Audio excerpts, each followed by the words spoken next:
Live via satellite from New York, AT&T presents Rockline, the weekly radio show that gives you the opportunity to interview the biggest names in rock and roll. How you doing? I'm Steve Downs. Rockline is brought to you by York Peppermint Patty, Get the Sensation, and by AT&T. We help put your world within reach. Tonight, Rockline, North America's leader in truly interactive rock radio, is very pleased to give you the opportunity to interview Jimmy Page and Robert Plant. For your chance to speak with two of rock's most distinguished ambassadors, dial our toll-free number, 1-800-344-ROCK. That's 1-800-344-7625, one number toll-free from anywhere in North America. Well, 1994 was certainly a year of landmarks and reunions, but none more anticipated than the resumption of the collaboration of Robert Plant and Jimmy Page. When the rumors first surfaced last spring of a possible Page-Plant reunion, the rock and roll world was electrified. And this time, the rumors were true. The result was the most watched MTV Unplugged ever that reaffirmed the Zeppelin creed ever onward, but as always, picking a path where no one goes. The companion album, No Quarter, is a mystical blend of old and new, rock and folk, east and west, Page, at last, and Plant.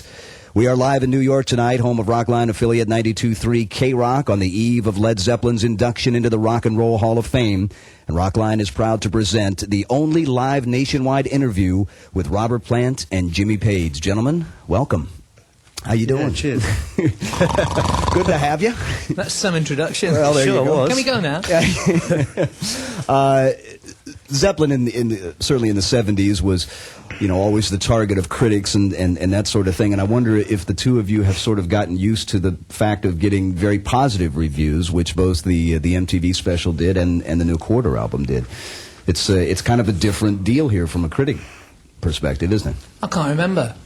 I don't know. I mean, I think because originally when we came to America, there was I guess through the media there was a little bit of hostility towards British acts. I suppose people were still smarting after the Beatles had been here, and the Stones, and some atrocious music, which got far too much exposure in America. Dave Clark 5 and all that stuff. Yes. Horrible. When there was great American music. Yeah. And so the critics wanted to promote their own people, quite rightly so. But, Zeppelin was such a kind of animal, it's sort of beast that's rolled along, and we never really took much notice of in those days we didn't really check on what the review was like from the night before's gig or anything like that. Right. Whereas we do now. Yeah. Another part of it was that the albums were so different to each other that when they came out, that I suppose a reviewer who's, say for instance, when Zeppelin 3 came out, is listening for another version of Whole Lot of Love or something. I think it sort of confused them a bit what we were doing. Yeah, it was very different. But and also a reviewer is one guy. Yeah, they've only got a short amount of time to do an album. That's the point. Yeah. I wonder also if it's the same critics now as it was then, or if no, they're all doing sports talkover programs. That's right. Trying to get somebody to play hockey. There was also sort of apparently that's been resolved at the last minute, from what I understand. There's also been an assumption. There was an assumption when Zeppelin broke up that your friendship between the two of you became frayed, and obviously that was not the case, was it? No, I don't. I mean, we had our individual projects that were going on, and I suppose that's where time started to overtake us, and that's why sort of 14 years later it seems a long while. What about the dynamics of your relationship now, as opposed to then? Is it much different, or? Yeah, I think to a degree it is, because I just think that in the 70s. There was a lot of confusion, and I was a different kind of person too. And I think now we work together. It's a cohesive thing, and it's much. I think we give each other a lot more time inside our heads to sort things out musically, and with friendship and stuff like that. And it is right. 14 years is a long time, but there had to be the right reason to do it. And it had to be right, and so no matter whether we were blood brothers or whatever, we knew that if we had the fire, that we could make something quite unusual again. And really the whole impetus of making music is, for us, has always been separately and pre-Zeppelin as well, was to do something that was was challenging and arresting. And I think that fortunately we were still able to do that. Absolutely. A little bit later on during this special 2-hour edition of Rockline, we're going to be passing along for the first time some of the upcoming tour dates for Page and Plant this spring. From the No Quarter album, 4 Sticks on Rockline. 4 Sticks, Page and Plant. We are in New York City on a very special 2-hour edition of Rockline with Jimmy Page and Robert Plant. And if you'd like to talk to the guys, and I suppose that's a silly question, get on the phone right now. Call our toll-free AT&T number at 1-800-344-ROCK. That's 1-800-344-7625. Rockline and AT&T. We help put your world within reach.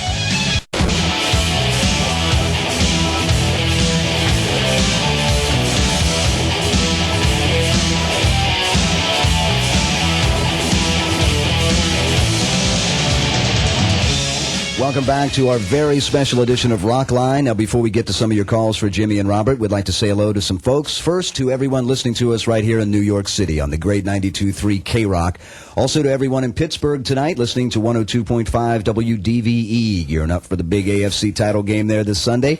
And to our Canadian friends checking us out on CJ 92 FM in Calgary and 97.7 Shome FM in Montreal. We hope to hear from you guys tonight on truly interactive radio, Rockline. Robert and Jimmy are with us, and let's get to the first phone call tonight from Park Forest, Illinois.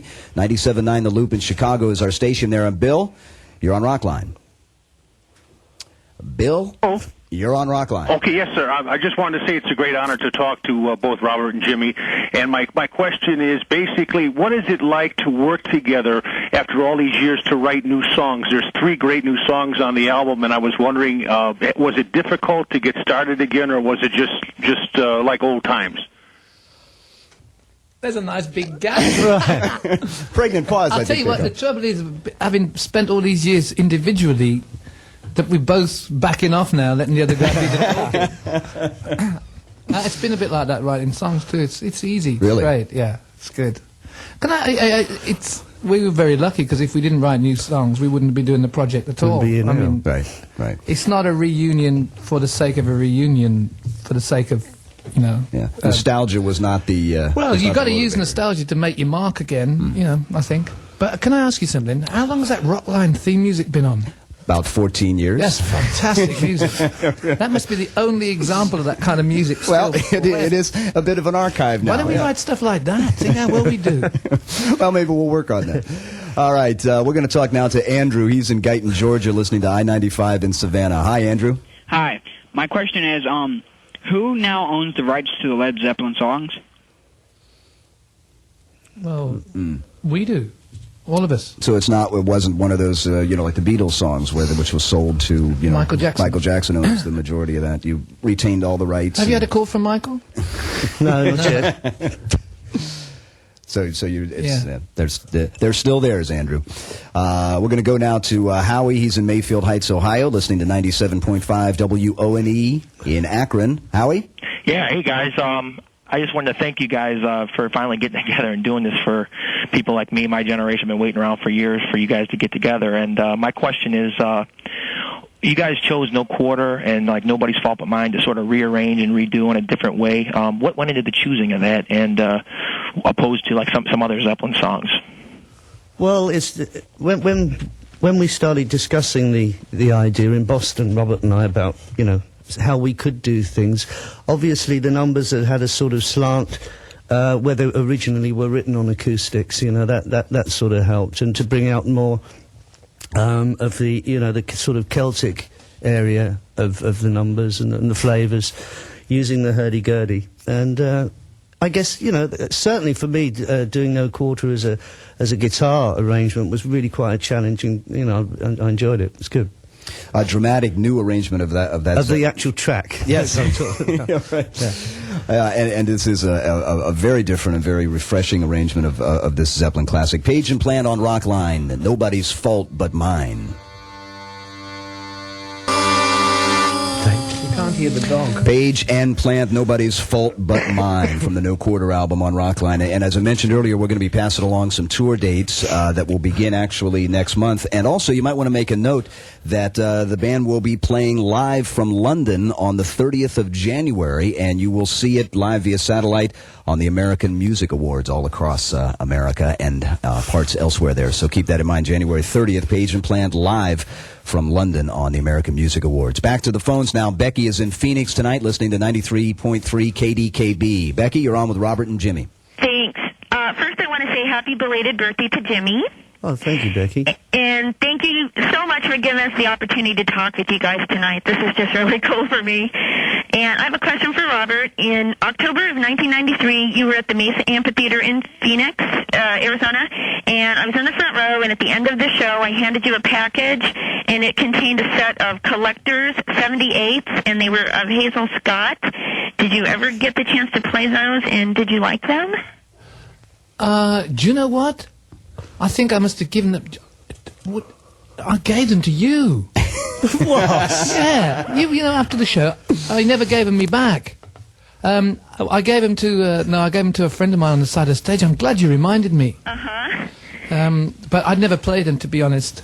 Okay. Well, do you guys think you'll ever do a blues tour? That would be really cool. Sorry? What was that again, Becky? Do you think you'll ever do a blues tour? That would be really great. Well, I don't know. I think we incorporate a lot of blues within what we do, no matter whether the structure of the song is is in the blues idiom. I think I don't know whether I get tired of it. I love to listen to other people play, especially the country blues, but I don't know whether or not we could satisfy ourselves enough if we were just to stick to that kind of format, no matter how elaborate it was. The 12-bar blues. I don't think you have to have a 12-bar blues to have the emotive quality. You know, the feel of it, of blues anyway. Right. Becky, thanks for the call. Thanks, Becky. Sorry about that. Yeah, and we'll find those Hazel Scott records somewhere. They must be somewhere. Tony is in Edmonton, Alberta tonight, listening to 100.3 The Bear. Tony, hi. Hey, guys. Hi. Hey, how you doing? Good to hear that you're going back on tour here. You know, it's been a long time since you rock and rolled. Really looking forward to seeing you. And I'd just like to know what new bands you guys are listening to nowadays. What's turning your crank? What bands that are out there you're listening to? Transglobal Underground is my favourite music at the moment. I really like it. It's it's out of England, and it's really quite. It's just very exciting music. Yeah. I don't know whether you got it in Edmonton. Are you familiar with them there, Tony? Yeah, I haven't heard of that. No. Oh, okay. No. All right. And Beck, I like the album by Beck. And I've been listening to some salsa reggae as well, which is rather interesting. Yeah.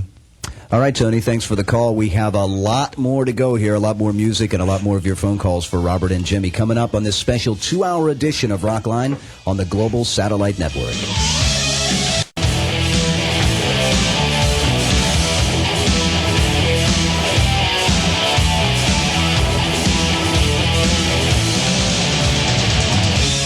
We are back live in New York, and once again, I'd like to remind everyone that we're very excited about our new affiliation with America Online. And for those of you already using the service, you can find Rockline online via the keyword Rockline. Once in our area, you'll find information about the show, plus artist bios, pictures, sound bites, etc. And you can order Rockline promotional items and more. And if you still don't have America Online, we here at Rockline have a deal, such a deal. If you'd like to try out America Online for 5 hours free, all you have to do is send us a postcard with your name, address, phone number, and whether you use Mac, Windows, or DOS, and send it to Rockline Online Offer, P.O. Box 4383, Hollywood, California 90078, and we'll give that information to you again later on in case you missed it. I'm not sure, but it's whatever it is, we're going to do it again later. Not me anyway. Yeah. Speaking Do you think of, we'll get it as well? maybe we can arrange that. Yeah. Let's go to America Online right now. We have somebody on America Online. He's Duda. I'm assuming it's a he. And he wants to know, he says he's received no quarter for Christmas. He loves it. And the new tracks an indication of possibly another CD of all new material in the foreseeable future. I know you guys wrote a lot more, or at least several more pieces than ended up on No Quarter. What's the status of a new album? Well, yeah, we got loads of new stuff, but we haven't got time to do anything with it right now because we're going to do these dates that are just Arrived from the management office. Hot off the press. Where's management? Can't see him. Gone. No, he's up the corner, doing the room. Yeah, eventually, Yeah. sure. But you didn't record. But we did, but not elaborately. I see. Okay, so that's something down the road then. Let's go back to the phones now. WDVE in Pittsburgh is our station. Susie's in Carnegie tonight. Hi, Susie. Hi, Ken. How you doing? Hi, Robert. Hi, Jimmy. I had a question about your Zen. I, too, am very spiritual, and I was wondering if both Robert and Jimmy practice Zen, and if you have, how long have you been doing it, and how has it affected your life overall as far as, influence, and is that where you come up with the Indian music in the background and stuff? Does that have a lot to do with it? Well, this is Jimmy speaking. I know that, all I can tell you from my end of that is that I'm quite spiritual, but in fact I can't subscribe to any one organised religion. So. No, I'd agree with that. And that did not necessarily, that was not the connection between, your entry into sort of, Middle Eastern and Arabic music. No. It's the music for the music, for what the music does. But I'm sure that as you say, that the music does certainly have an influence on your state of mind, and it is meditation through certain kinds of music is obviously enhanced depending on the music. You wouldn't do too well with Stone Temple Pilots. However, Indian music especially has got can help develop different states of mind, I guess. But it's not something that I particularly actively pursue, but I'm really heavily into soccer. Ah, I see.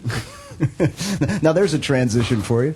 Thank you, Susie. Alan is in Laval, Quebec tonight, listening to Chaume FM in Montreal. Alan, you're on with Robert and Jimmy. Salut mon pote Robert.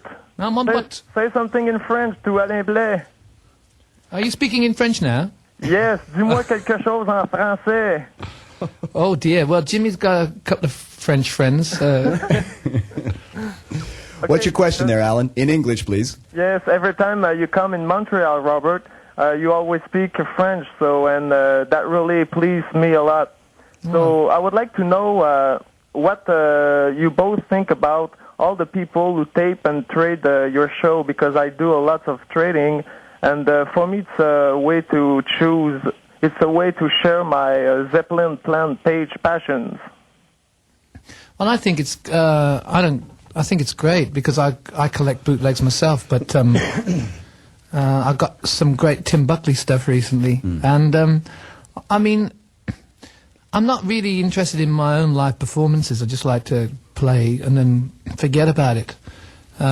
Each to their own, because Jimmy's got quite a good collection of Zeppelin stuff, haven't you? Yeah. But for me, I think it's great because there are certain bands and musicians that I really like to listen to, and there's something really special about the impromptu thing, the live thing. Absolutely. I think it's great. There's literally hundreds out there. Because I've just been to Japan sort of twice within a year, and each time I bought back about 250, 300 bootlegs. I think the great... And they're just the ones that I wanted. I wasn't just picking anything off the shelf. Yeah, I remember they used to have a store in Tokyo many years ago that's all they sold. That's right. Was Zeppelin bootlegs. Oh, really? Yeah. And I'm not sure if they're still in business. This was several years ago. I think you just closed that down, didn't you, Jim? Yeah, I bought it out.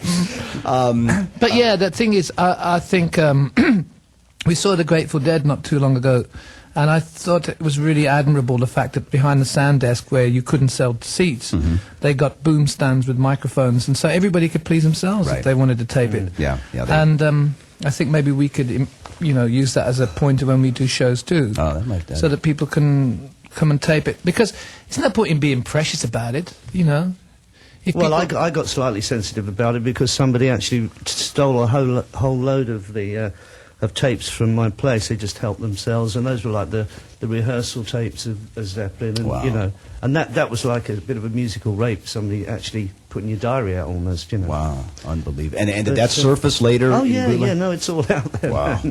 Yeah, I quite like it actually because I never had the original tapes. Wow. Unbelievable. Gallows Pole is the next track. This is a song that of course, originally on Zeppelin 3 and is listed as traditional, which means that the original writer is not known. How did you come across that tune originally? Well, I had it on a Fred Gerlach album, but I think most people would relate it to Leadbelly. Yeah, Leadbelly did loads of different versions of it. It was called Gallis Pole. It was an English folk song that was like a lot of the sort of jumps and hollers of field hollers in the South in Mississippi. A lot of them were taken from nursery rhymes and from songs which were brought from England by the whites, and were just turned into sort of things that would be sung at juke joints or at field at the end of the day when working and stuff. So yeah, Gallows Pole's a really old song. Apparently it goes back to like 1700 or before that. Swinging on the gallows pole, Page and Plant on Rockline. Tell at the moment. All right, we are back. Gallows Pole from Page and Plant. And as we had mentioned before, we talked about some tour dates. Let's get to them right now, shall we?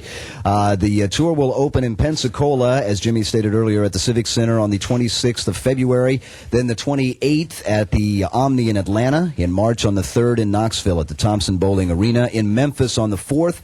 On the 6th of March in Miami at the Miami Arena. In Orlando on the 7th. March 10th, you can catch Page and Plant in New Orleans. And March 13th, they'll be in Austin at the Irwin Center. In Houston at the Summit on the 14th. March 16th in Little Rock at the Coliseum. In Dallas at the Reunion Arena on the 18th. And March 22nd in Washington, D.C. at the U.S. Air Arena. Those are just some of the dates. We have a lot more to pass along. And also, Robert, I understand that some of the proceeds of the tour are going to an organization called Second Harvest. That's right, yeah.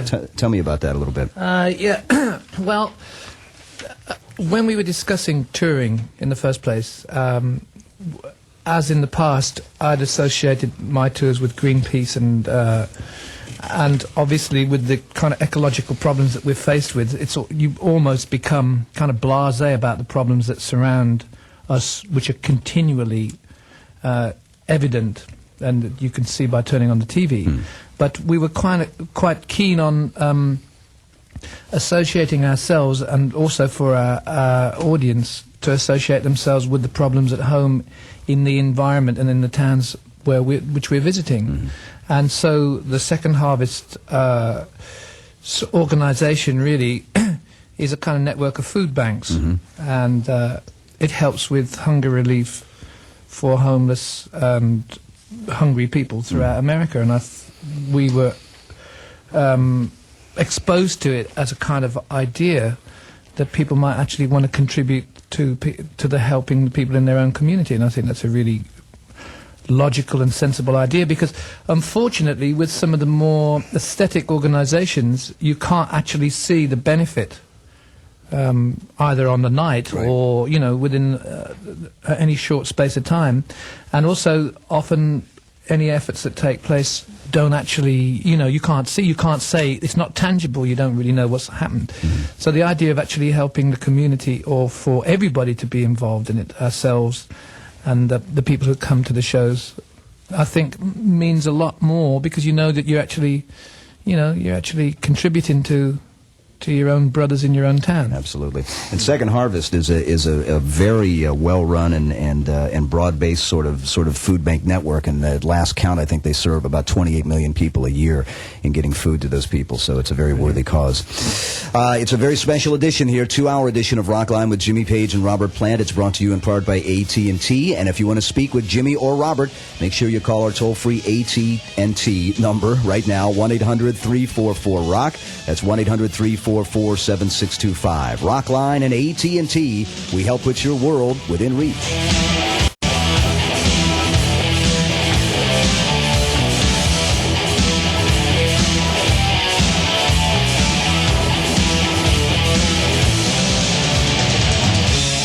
Back next Monday night. Be sure to join us at our regular time for 90 minutes of music and conversation with Seattle's Pete Droge and also Todd Snyder. Pete's record is called Necktie Second, and Todd has a great new album out called Songs for the Daily Planet. A couple of fine new artists, Pete Droge and Todd Snyder, next Monday night, only on the interactive radio Rockline. It's a 2-hour edition tonight. Steve Downs here in New York with Robert Plant and Jimmy Page. Back to the phones we go. Kim is in New Milford, Connecticut, listening to I-95 in Bridgeport. Hi, Kim. Hi. Hi, Robert. Hi, Jimmy. How are you guys? Hi. I'm very, very honored to be speaking with you at this moment. And I just wanted to know, who are you going to be touring with? I don't know. I only knew we were touring this afternoon. Hang on, I'm talking to my... excuse me, I'm just talking through this scarf because it's freezing in this studio. It's cold in New York. I haven't got a clue. Don't know, and I'm sure that the management somewhere behind the glass here don't know either. I see. Yeah. Bill, who are we touring with? We can't hear him. That's why there's... Okay, yeah. Engelbert Humperdinck. That'll be an interesting show. Yeah. I don't know, honestly, couldn't tell you. Will it be somebody, or will it be an evening with? Depends on how they're feeling. Yeah, I hope it's somebody. Okay. Otherwise, there's going to be a huge gap at the beginning of the show. People we just milling play about. Egyptian music all night. Actually, we'd have a bingo session. Now, there's an idea. Yeah. Hasn't been done before. Let's talk about who's in your band. Is it the same? Will it be the same as what we saw on MTV? I'm sorry about that, darling, madam. I just don't know. But I'd like it, really, it would be nice if we could have somebody quite challenging, well, you know, Trans-Global Underground, or, I don't know, what's Jeff Buckley doing? He's brilliant. Yes, he is. He's doing very well. Very well. Son of Tim. I'm sure there's somebody rubbing their hands on the top of some high-rise building in New York who's already got their act on, as opposed to us who haven't got our act together. Our band's the same as on the record, yeah. It will be the same. So it's Charlie Jones on bass, Michael Lee on drums, Pearl Thompson on guitar, Nigel Eaton on the hurdy-gurdy. Yeah. And in terms of the Egyptian orchestra, that will be pretty much the same. And I think so, yeah. Yeah. great. Hassan Ramsey's he's got a few sort of tricks up his sleeve. I think there's a couple of chaps flying in from Cairo. Great. Yeah. Great. And then they'll roll their carpets up and then just start playing. And beyond, steal into the night. Yeah. This next one is one of several new songs on the No Quarter album. This one is called Wonderful One. All right, we are back live in New York City on Rockline. Wonderful One. That's from the Page and Plant CD No Quarter. Speaking of that, a reminder that everyone who gets on the air tonight with either Misters Page or Plant will receive a CD copy of No Quarter, courtesy of those wonderful folks at Atlantic Records, as it was. Steve Downs here. We are back. We'll see if we can get some for everybody. You wrote, well, I think we sort of covered this. The songs that you wrote for, that you wrote in addition to the ones like Wonderful One and City, Don't Cry, and that sort of thing. But those were a long way off from another Page Plant record at that point. Is that right? At this point? Yeah. Okay. Well, I don't know. I mean, we've got about an hour off between now and... Yeah, maybe. Well, we're in the studio here. Maybe we can put something together. Well, we had so much new material that we'd written along the way, you know, during the period of, as I said, the tape loops, and then working with Michael and Charlie initially before Paul came in. Right. And then with Nigel, new material was coming out all the time. It could almost have been a dilemma at one point. Well, do we do this, or do we do, you know, like the thing that was proposed by MTV? But by pure nature, the fact that it gave people access to the Egyptian musicians right. by hearing things like Kashmir and Four Sticks, yes. it made the most sense. You know? Absolutely. Yeah, we tried not to, excuse me, I mean, it's obvious with the amount of past time we've got and all the songs that we wrote in the past that we couldn't ignore them and say, hey, we're a brand new act, you know, but at the same time, it's a bit of a dilemma as to how far we should have taken it, and at one point we didn't want to do anything from the past at all, and we got all these new songs, and it seemed like a good idea to just put them out and just start completely fresh. It doesn't matter how successful it is on some levels, you know, just so long as it's really, really good. So, but in the end, this is what we did, and it was great, as you say, as Jimmy says about Kashmir and about bringing and showing people how adaptable the songs are and how great it is to bring people in who come from a different sort of musical culture. Well, all the different influences that come in on this record are just, and it really is. I mean, in addition to being a lot of fun to listen to, you know, there is a bit of an education going on because it's, you know, to bring these from well, so it's many... been going for, I mean, all the way down through rock, the whole rock thing. There's been people, there's been a marriage of music and different cultures. And it's important that that it's maintained, you know, and it's and the more people do it, the more acceptable it'll be, and the more it'll fit, the more it'll be a melting pot. And I think Peter Gabriel's, you know, done a fine job. It's very, exciting, really, to work with. When I worked with Najma, with her singing, it was great to sort of listen to the way that she would say, well, how do you do that? And I wouldn't know how to explain how I sing any more than she can tell me how she came about going to certain notes. Because it's like when Jimmy plays a solo, it's like, where's that come from? Yeah. You know, and it's so different. You know, and it's really quite exciting. Blends together fantastically. Robert Plant and Jimmy Page are guests on Rockline, a special edition. We will have more coming up on the Global Satellite Network.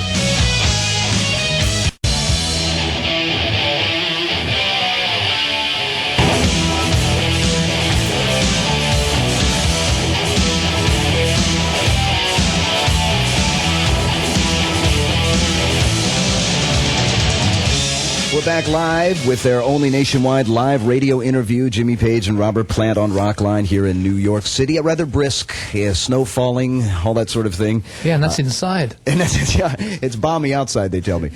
Steve Downs here, and I've just been handed this piece of information that may be of interest. We are going to randomly select 6 of all of the callers that get on tonight. 6 of them will be randomly selected to win, listen to this, a pair of front row tickets to the Page Plant show closest to your hometown, and everybody who gets on the air tonight with Robert and Jimmy will receive official Page and Plant tour jackets courtesy of Miller Genuine Drafts. So there you go. So we're going to give away some tickets a little bit later on. Let's get back to the phones now. Ian is in St. John listening to Q107 in Toronto tonight. Hi, Ian. Hey, how you doing? Hello, Jimmy and Robert. Greetings from the Great White North here. Thank you. Is it snowing? It's not snowing, but it's pretty darn cold. It's minus 24 degrees. Minus 24? Whoa. Oh, somebody's got a winter then. That's quite serious. Yeah. A major winter. And what I'd like to say is I've been a big fan of you guys for years. I'm really enjoying the new album. I think it's tremendous, especially Kashmir, which I just thought was phenomenal. And what I was wondering is really a question for Jimmy. I've read over the years that you've been sort of working on sort of a compilation of Zeppelin live material from various shows and things, and I was wondering if that's sort of still in the works or in the back burner, if anything's going to come out, in particular maybe some of the BBC shows that you guys did that were really tremendous. No, I've just been compiling bootlegs. I mean, there's so many bootlegs out there of our live stuff that, I don't know, it's too time-consuming doing that sort of stuff. We're having too much of a good time at the moment, and it's, creative work with new things. And that's we could remaster the bootlegs. Well, there you go. That'd be easy. Those the shows that you did though for the BBC were quite extraordinary. There were some I remember those. There were some extraordinary performances there. How do you know? You bought the bootleg. Well, yeah. I guess that was the case. Ian, thanks for the call. John is in Frenchtown, New Jersey. He's listening to 92.3 KROQ here in New York tonight. Hi, John. Oh, John. John, speak right up there, buddy. John, are you with us? John is not with us. We're going to another call? He's probably absolutely flabbergasted about the tour jackets. I think I that whole believe tour it myself. jacket thing threw him right off. And then second prize is you get 2 nights out with Andy Williams. Yeah, right. And it goes on and on. Yeah. All right, John is not with us, so we're going to go to Rob. He is in Leicester, Massachusetts, listening to 107.3 WAAF in Boston tonight. Rob, are you there? Yes, I am. Very good. How you doing, Jimmy? Robert? Hi. Fine, man. Good. First of all, I'd like to congratulate you on your inauguration to the Hall of Fame. Thank you. And I understand that's tomorrow night. Tomorrow night here in New York. Yep. Excellent. What's your question, Rob? My question was, whatever happened to your old tour manager, Peter Grant? Well, he wasn't a tour manager. He was the manager. I don't know. What's happened to him? I don't know. He had a tour jacket, though. Yeah, he's got one. Yeah, I think he... a friend of mine is a manager in London, and he was hanging out with him recently, about a year ago. I saw a bloke called Chris Wright on the plane last night, who said that he saw him recently too. And he's fine. I don't... He's not managing anymore, though. That's probably what his question is that's coming. I see, yeah. Well, I read in the papers as I was leaving England that the Stone Temple Pilots had approached him to be their manager. Really? Quite seriously, Really? yeah. Is that right? Oh, really? Yeah. Well, yeah. And I know that I think Suede did as well. So he's still got a kind of legendary charisma. Yes, he does. But I didn't get a card from him at Christmas. Well, there you go. Did you get a tour jacket? No. Who else did I get a card from? Oh, I know. Never mind. Okay. All right. Rob, thanks. Renee is in Manhattan, Kansas tonight, listening to 101.5 KROQ. Hi, Renee. Hi there. Jimmy. Hi, Robert. How are you guys doing? Good, thank you. Yeah, we're great. Wow, I tell you what, I'm one of the flabbergasted people that made it through. My question to you tonight is, I think it's absolutely wonderful that you two are together again. What was the inspiration when you wrote the song Thank You? And second part of the question is, why, I think it's great that you have included it in your new set. Why did you decide to do that? Well, I suppose really, the lyrics on Thank You, they're hardly profound. They're not some of the better lyrics ever written. But I was always really into Benny King as a singer, and he sang songs like Stand By Me and Don't Play That Song. And the whole ideas of mountains and seas and stuff like that, the kind of crescendo of love has always appealed to me in a simplistic way. And I guess in those days, if you go back to 1969, the whole hangover of songs, pop songs about love being so simple, you know. We weren't always dealing with ecological problems then. And also, it was just banal pop, really. It was just what it was. And why did we include it? Because it really sounds good. And the way that we play it now, and the kind of skip beat drum pattern, and the whole deal, it's so, it feels really good to play it, doesn't it? Yeah. I really like it. I mean, chordally, it's beautiful. It's not a kind of eloquent, different kind of rock, but it's just a very pleasant song to play. Page and Plant on Rockline. Thank you. Thank you. From Page and Plant from the No Quarter, Jimmy and Robert are with us here in New York tonight. Lee, he's in Arlington, Texas, listening to Q102 in Dallas this evening. Hi, Lee. Hi, how are you doing? I've got absolutely fabulous weather down here. It's 80 degrees. You two should be here. Yeah, really? Yeah. Instead of in the snow. My question is for either one of you. There is a label out of New York called Traditional Crossroads that features a lot of Middle Eastern music, and like Tenbury, Camille Bey, and Udi Hrant, Ken Kulian, and George Abdo, and I was wondering if you'd ever heard of it, if you'd ever listened to it, and what Middle Eastern musicians you do listen to. What's it called? Yeah, the label is called Traditional Crossroads. It's out of New York. Is it? It's nothing to do with, now let me see, Axiom. Is it not a subsidiary of Axiom? No, actually it's not. It's put out by BMG, distributed and printed in Canada, but the home office is out of New York City, and they've got a whole catalog of Middle Eastern musicians, including like Tenbury.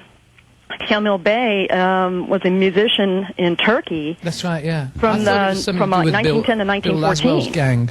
And they've reissued all this stuff on CD, and amazingly enough, have been able to reproduce it onto compact disc, and it's absolutely fabulous stuff. I bet it is, yeah. And I didn't know if you'd had a chance to get your hands on any of it or not. No, I haven't. I personally haven't. I know Jimmy hasn't. I don't know.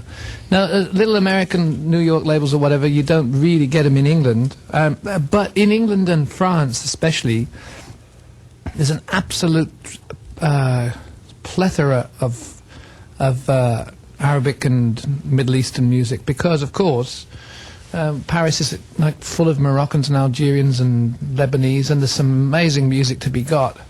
And also in London too, you know. So there's lots and lots of music available. It's just very difficult reading the titles. Right. It is. That's the challenge. But the thing is, what you know, you just find there's a lot of musicians now who are into the kind of Arabic music, and so there's a kind of hotline. There's also some very good radio programs. There's a couple of DJs in England on national radio who play a lot of worldy type world beat music. And yeah, I mean, there's a lot of stuff around. What's my favourite music right now? Well, there's a CD that you can get in America called The Voice of the Atlas by a woman called Najat Atabu, who's a Moroccan singer. And that's a particularly good CD. And also the girl who was working with us, Najma, has got CDs out in America too. Not Arabic, but very interesting and very good. Very informative call, Lee. Thank you very much. And we will have more. And we're going to go to some more tour dates. We'll have some more of those to pass along to you for Page and Plant coming up in just a minute on the Global Satellite Network.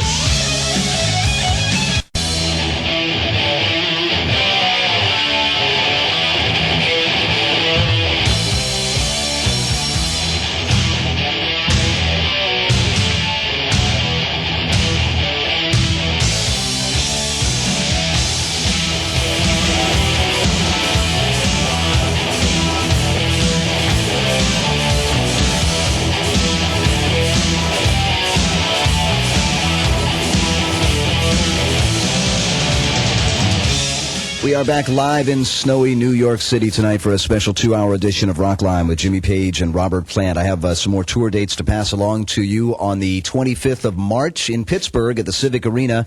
You can see him there. Tickets will go on sale Saturday, January 14th. On the 27th at the Sky Tent in Toronto. In Cleveland on the 28th. On the 31st of March at Auburn Hills at the Palace there. Page 2 in Philadelphia at the Spectrum, if you're following along. Yeah. In April on the 3rd. Here in New York, actually at the Meadowlands in East Rutherford on the 6th of April, on the 9th in Boston. I wonder what colour the tour jackets will be. We'll see if we can get a sample in here. I bet they'll be grey, you know, sort of yuppie grey. Gray's a nice color. Yeah. Boston on the 9th at the Boston Garden, and Cincinnati at the Riverfront Coliseum on the 25th of April. April 26th in Indianapolis at the Market Square Arena, and rounding out the month of April on the 28th in Chicago at the Rosemont Horizon. And we'll have a few more Page Plant dates to pass along right now. It's not a very committed colour, though, is it, grey? Grey? It's neither one thing nor the other. It's neither black nor white. I think that's why they call it a neutral grey, perhaps. That's right. And look, we're surrounded by grey. We have grey everywhere. Chris, are you there? Chris is in Chi-Li, New York, listening to 96 WCMF in Rochester tonight. Hi, Chris. How you doing? Good. Hi. Jimmy, I want to wish you a happy birthday. Thanks very much. I wanted to tell you, too, before I ask you a question, I saw your Outrider show in October of '88 here, and you were certainly peerless. It was a great show. What was that, at the Ritz? Yeah. Brilliant. Yeah, it was good. I enjoyed doing that. Peerless Page. And I wanted to ask you, I'm starting off playing acoustic, and I like a fingerstyle like more than I like electric. So the first part of the question I want to ask you is, should I stick with that? And second of all, what is, for like an intermediate guitarist, a good acoustic guitar to buy that sounds nice? I don't know. I think Yamahas are all right. But obviously the best acoustic is something like a Gibson J200 or a Martin. But it's all a question of what you can really afford. As far as sticking to it, of course, yeah. I mean, the only thing is that if you play fingerstyle a lot, you find that a lot of acoustic guitarists can't make the transition into electric guitar too easy. Mm-hmm. Yeah, sometimes that can be a problem. Yeah. Thanks, Chris. Dan is in Toronto tonight listening to Q107. Dan, you're on with Robert and Jimmy. Hi, Jimmy. Hi, Robert. Hello. Hi. Before I ask my question, I'd just like to mention my dear friend Michelle Walsh, who lives in Massachusetts. She'd like to say hi to you, Robert. She just adores you so much. Hello, Michelle. And we became friends through the Nirvana fan magazines, and now actually quite the best of friends. Oh, good. And before my question, also, we were pen in fact, pals. on September 14, 1968, on that day I was born, and on that day the New Yardbirds played the first gig ever, consequently Led Zeppelin. So two great things were actually born on that day. So anyways, my question quickly, Robert, I read that you did a duet with Tori Amos on Down by the Seaside. Is that true? That's and correct, Jimmy, yeah. are you on that? No, he's and not. Jimmy, will you let Robert play guitar on this upcoming tour? Robert's playing guitar. Yeah, the only reason he let me play was he wasn't there. I've never known, all the years I've known this bloke, every time I pick up a guitar, his eyes go to heaven. He rolls his eyes, and we've even got blokes who tune them now for us. Yeah. Without using the harmonica, yeah. Is the Sheryl Crow thing, is that part of this Zeppelin tribute album I've been hearing about? I don't know. It's part of the management tour jacket. I've no idea what's happening with that either. Yeah. Or Tori Amos. Tori's a part of the plan. Right. Yeah. We've been hearing about a Zeppelin tribute album with and that duet with you and Tori. It's a great track. I'll tell you, we just slowed it right down, changed the key, and we did it live and Tori was really such an inspiration. And the guitar playing so out there. I never change chord when everybody else does because I don't see why I should. That's right. You like the chord that you're in. This is a nice chord. I'm staying here. We also hear on that album that Stone Temple Pilots contribute a song, and that Big Head Todd, Blind Melon, and the aforementioned Sheryl Crow. So we'll be looking for that if indeed that's on the way. This is a song when people think about some of the old Zeppelin shows, they think about Whole Lot of Love or Stairway or Rock and Roll, but to me this song was always the showstopper, and it is again on the Page Plant album. Any idea what I'm talking about? I was just looking at the clock. It's not time to finish yet, is it? So it must be Boogie with Stew. No. Since I've Been Loving You. Oh, yeah. On Rockline. Since I've Been Loving You from the Page and Plant CD No Quarter. Robert and Jimmy are with us in New York tonight on Rockline. And, Robert, I know you didn't get the chance to get that America Online address again, so let me read it down. I mean, I've heard of promotion, but this is ridiculous. It is. If you'd like to try out America Online for 5 hours free, all you have to do is send us a postcard with your name, address, phone number, and whether you use Mac, Windows, or DOS, and send it to Rockline Hang Online. on, stop. Mac what? Mac Windows. Are you serious? I'm quite serious. Well, how do you know whether you use them or not? You only look through it. You mean you go and buy them? Well, it's a certain kind of computer program. It was a bit of double glazing for the greenhouse. It's called Hellfire. Real quick, Rockline Online offer, P.O. Box 4383, Hollywood, 90078. Let's go online, as a matter of fact. Yeah, Ozzy Osbourne wouldn't have all this crap on his program. I've heard him already doing all that stuff about don't drink. We got a guy on the online. His name on the computer is Outrider8, and he says the whole CD is great, but Since I've Been Loving You is the absolute best track. What track do you guys feel from No Quarter best represents the essence of the project? If you had to pick one. Well, that's tough. It is, because there's such a variety on there too. Yeah, I think the one in the square, Yalla. Yeah. Because it's going forward, it's electric, it's exciting, it's using a really good compulsive drum loop rhythm. And it's, I don't know, I think it's quite an achievement. It took no time to write, and it was just boom, and it's new. And what a fantastic visual that was. I mean, that really, I thought that was certainly the essence of the visual part of the MTV part of it. It was just so fascinating to see you guys in that situation, with that music. It was great. All right, thank you there, Outrider8, and we will have more of your phone calls coming up and more music with Robert and Jimmy on the Global Satellite Network. Stick around.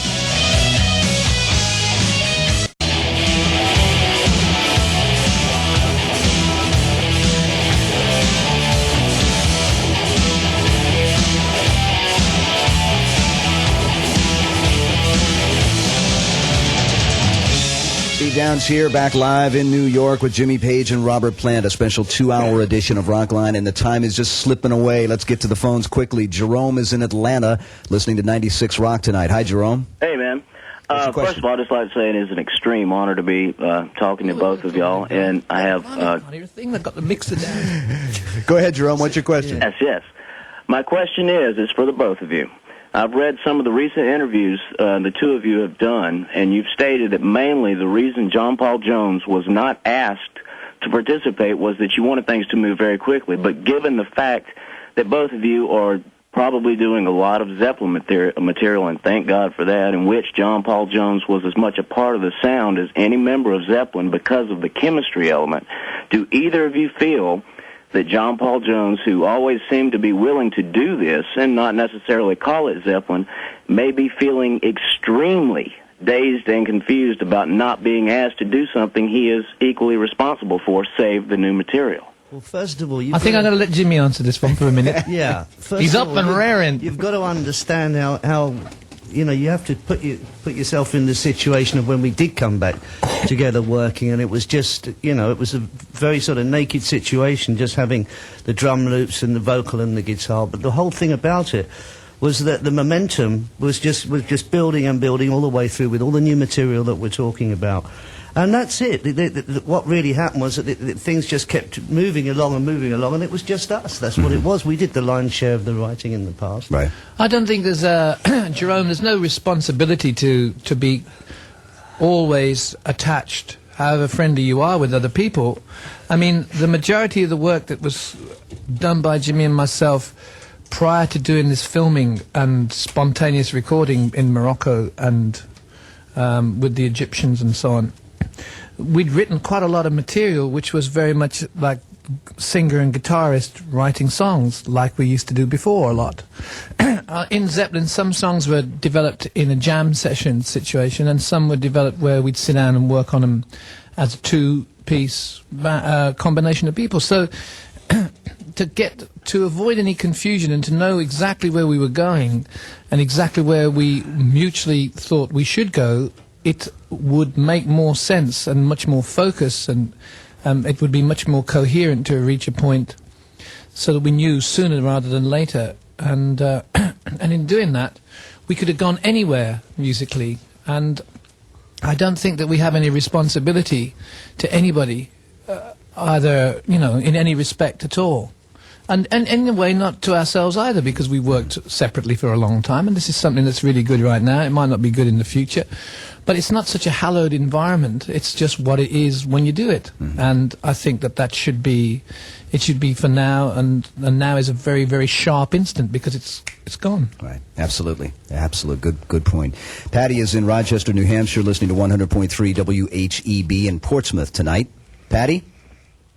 Patty's gone. Okay, we're going to go to New York now. Robert's listening to 92.3 KROQ. Hi, Robert. Good evening. Hi, Jimmy. Hi, Robert. Hello, Robert. And welcome to New York City and the snow.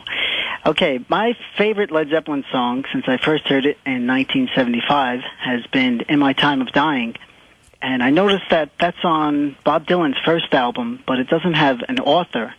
So I was wondering, I guess, how you first came about it and what the inspiration was to make your own recording of it. Well, the first time it ever appears on record is performed by Blind Willie Johnson.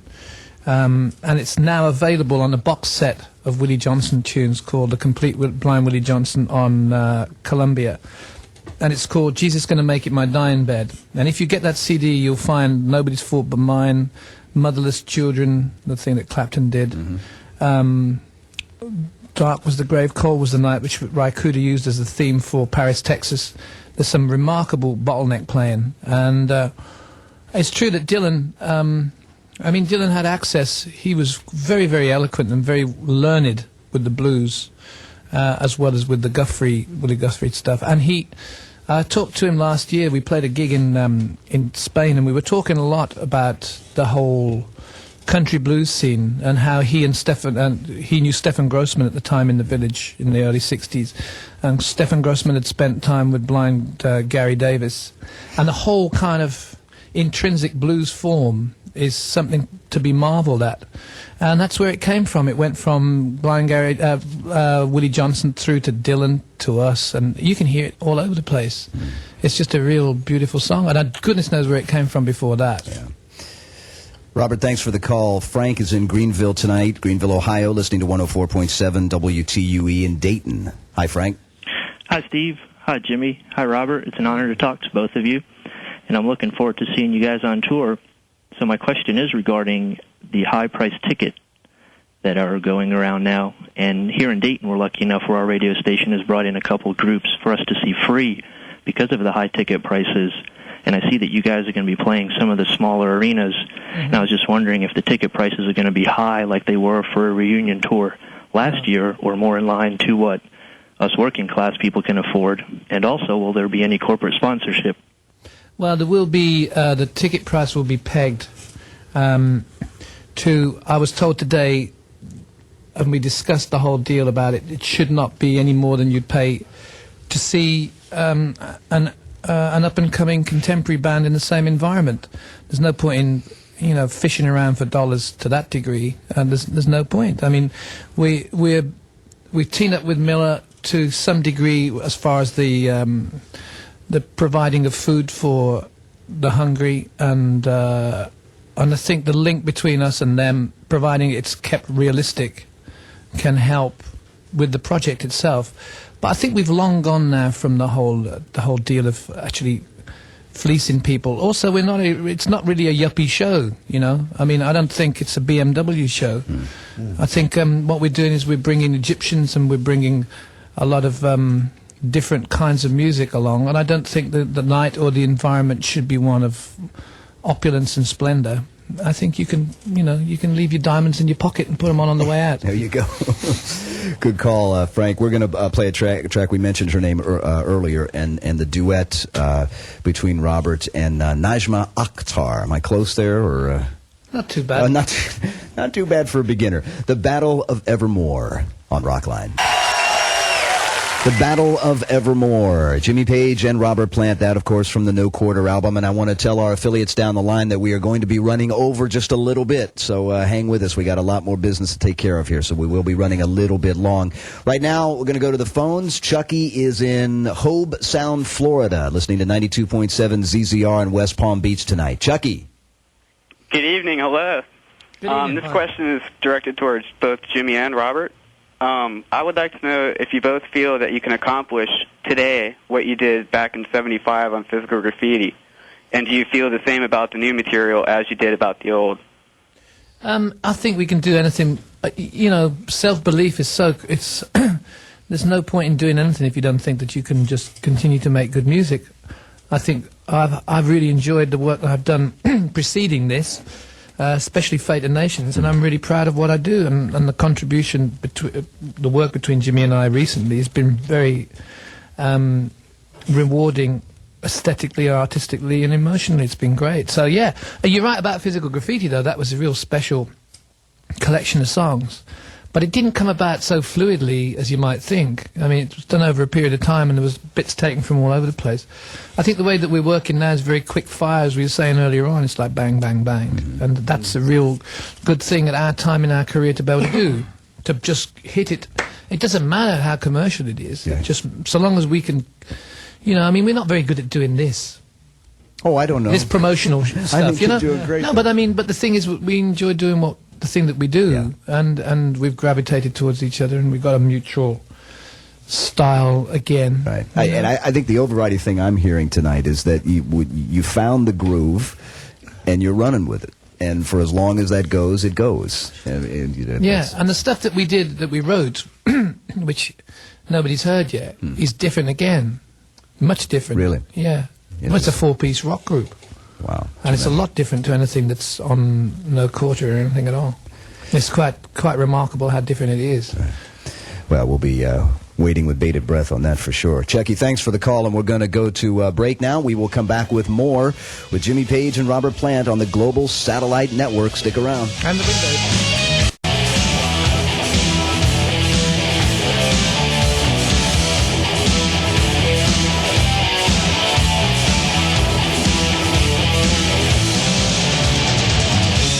We are back with Jimmy Page and Robert Plant on a special edition of Rockline. Let me finish off the tour dates for Page and Plant. In May, in Milwaukee on the 1st, on the 2nd in Minneapolis, in Kansas City on the 5th of May, May 6th, St. Louis at the Kiel Center, in Denver at McNichols Arena on the 8th, May 10th at Salt Lake City at the Delta Center, in Las Vegas on the 12th, San Diego on the 13th, and finishing things off in Los Angeles on the 16th of May at the Forum. And also, here's our ticket winners. These folks are all going to get front row tickets to the closest venue there where you live. They are Chris Thomas from Rochester, Becky Carter from Phoenix, Howie Weiss from Cleveland, Susie Marovic from Pittsburgh, Lee Redouche from Dallas, and Renee Ellis in Manhattan, Kansas. Congratulations, folks. You're going to be in the front row to see Page and Plant. Special thanks tonight for everyone for listening and for calling in. This coming Monday night at our regular time, live music and conversation with Pete Droge and Todd Snyder.